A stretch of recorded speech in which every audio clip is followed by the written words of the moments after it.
Good morning. कल हमने protein के बारे में पढ़ा था। हमने कार्बोहाइड्रेट प्रोटीन पढ़ लिया है। नेक्स्ट हम शुरू करेंगे विटामिन्स। विटामिन्स भी दो प्रकार के होते हैं, वसा में घुलनशील और जल में घुलनशील। तो आज हम वसा में घुलनशील विटामिन के बारे में पढ़ते हैं। विटामिन्स जो होते हैं एक सक्रिय कार्बनिक तत्व होते हैं जो शरीर के उत्तम स्वास्थ्य के लिए अति आवश्यक है। जब देखा जाए तो इनकी जो मात्रा होती है हमारे शरीर में बहुत ही कम होती है, मतलब कम आवश्यकता होती है, लेकिन फिर भी ये शरीर की वृद्धि, विकास, तंदुरुस्ती, चुस्ती एवं फुर्तीला बनाए रखने के लिए बहुत ही ज़रूरी है। विटामिन जो होते हैं शरीर को हमारे विभिन्न रोगों से रक्षा करते हैं तथा शरीर की विभिन्न क्रियाओं को नियमित एवं नियंत्रित करते हैं। अस्थि, दांत, त्वचा, बाल, आँख आदि के अंगों के उत्तम स्वास्थ्य के लिए विटामिन बहुत ही आवश्यक माना गया है। अगर हम इसका इतिहास देखें तो 19वीं सदी के पूर्व तक वैज्ञानिकों को पौष्टिक तत्वों में केवल कार्बोज, प्रोटीन, वसा और खनिज लवणों के बारे में ही जानकारी थी। तब विटामिन के बारे में कुछ पता नहीं था। यद्यपि बेरी रिकेट्स, स्कर्वी आदि रोगों से बचाव हेतु वैज्ञानिक निरंतर अनुसंधान कर रहे थे। 1912 में हॉपकिंस ने इन आवश्यक तत्वों का नाम एसेसरी फूड फैक्टर रखा। उन्होंने अपने शोधों में कैसीन, वसा, कार्बोज, लवण युक्त भोजन दिया, जिसके कारण उनका जो स्वास्थ्य प्रशिक्षण था वो दिन प्रतिदिन अस्वस्थ नहीं हुआ, बल्कि उनकी शारीरिक वृद्धि रुक गई। तो उन्होंने 2 से 3 क्यूबिक सेंटीमीटर दूध भी आहार में दिए गए, तो उनकी वृद्धि संतोषजनक हुई। विटामिन की खोज का श्रेय जो होता है पोलैंड वैज्ञानिक कैसिमिर फंक को जाता है। सन 1912 में उन्होंने विटामिन नाम दिया। विटामिन का शाब्दिक अर्थ होता है जीवन देने वाला।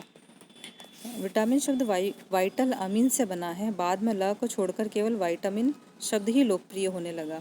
विटामिन के अंत में लगे ई शब्द को हटा दिया गया, इससे केवल विटामिन कहा जाने लगा। प्रत्येक विटामिन का नाम अंग्रेजी के ए, बी, सी, डी, ई और के पर रखा गया है। मनुष्यों में स्कर्वी और बेरी तथा रिकेट्स रोग के निवारण के लिए भी 16वीं सदी के में स्कर्वी का उपचार नींबू तथा संतरे का रस पिलाकर किया जाने लगा। नाविक जो लंबे समय तक समुद्री यात्रा करते थे वे अक्सर स्कर्वी रोग से पीड़ित होते थे। तो इसके निवारण के लिए सबसे पहले जैक्वस क्वार्टियस ने 1935 में इन रोगियों को अनानास का रस पिलाया और उन्होंने इस रोग से उसको मुक्ति दिलाई। 17वीं शताब्दी से ही रिकेट्स को भी किसी भोज्य तत्व की कमी से उत्पन्न रोग माना गया था। सन 1865 में ट्राउसी ने बताया कि कॉड लिवर ऑयल के उपयोग से रिकेट्स रोग ठीक हो सकता है। इसी तरह 1915 में मैकोलन ने अपने प्रयोग और अनुसंधानों में आधार बताया कि विटामिन को 2 प्रमुख वर्गों में विभाजित किया जा सकता है, जिसमें एक है वसा में घुलनशील तथा दूसरा है जल में घुलनशील।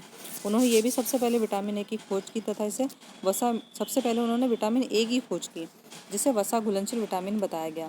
सन 1922 तक विटामिन सी एवं डी की भी खोज हो गई थी।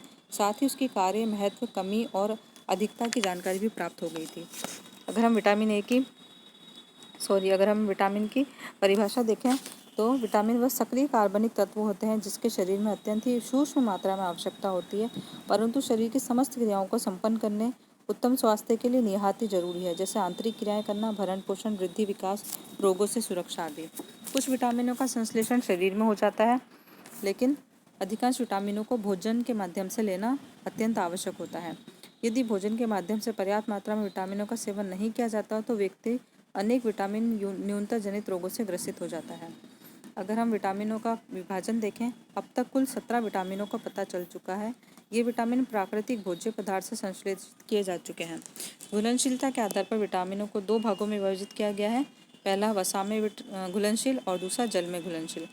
वसा में घुलनशील अगर हम विटामिन को देखें तो इसके अंतर्गत आते हैं vitamin A, vitamin D, vitamin E और विटामिन के। और जल में घुलनशील विटामिन होते हैं विटामिन बी समूह, विटामिन बी समूह और विटामिन सी। ये जल में घुलनशील विटामिन है, जिनको आगे की क्लास में हम और भी विस्तार से पढ़ेंगे। इस टेबल के अंदर विटामिन का वर्गीकरण बहुत अच्छे से समझा रखा है, जैसे जल में घुलनशील, वसा में घुलनशील। जल में घुलनशील विटामिन, विटामिन बी समूह, सी, विटामिन बी। वसा में घुलनशील vitamin A, vitamin D, vitamin E और विटामिन के। विटामिन बी समूह के अंतर्गत आते हैं thiamine, riboflavin, pyridoxine, niacin, choline, folic, inositol, biotin, paraaminobenzoic acid, vitamin बी12 और पेंटोथेनिक एसिड। ये सभी विटामिन का वर्गीकरण है, जिनको हम आगे की क्लास में और भी विस्तार से पढ़ेंगे। विटामिनों का नाप की इकाई। प्रारंभ में वसा घुलनशील विटामिन को अंतर्राष्ट्रीय इकाई यानी कि इंटरनेशनल यूनिट में तथा जल में घुलनशील विटामिन को मिलीग्राम में मापा जाता था, परंतु आजकल वसा एवं जल घुलनशील विटामिन को माइक्रोग्राम में मापा जाने लगा है। तो 1 माइक्रोग्राम बराबर 1000 माइक्रोग्राम होते हैं। तो यह है इसकी इंटरनेशनल यूनिट जिसमें विटामिन को मापा जाता है। अब नेक्स्ट वीडियो में हम आगे के विटामिन ए के बारे में विस्तार से पढ़ेंगे कि विटामिन ए की खोज किस प्रकार हुई, विटामिन ए के क्या क्या कार्य हैं, इसकी क्या संरचनाएं हैं और इसकी कमी और अधिकता से हमारे शरीर पर क्या प्रभाव पड़ता है। Thank you.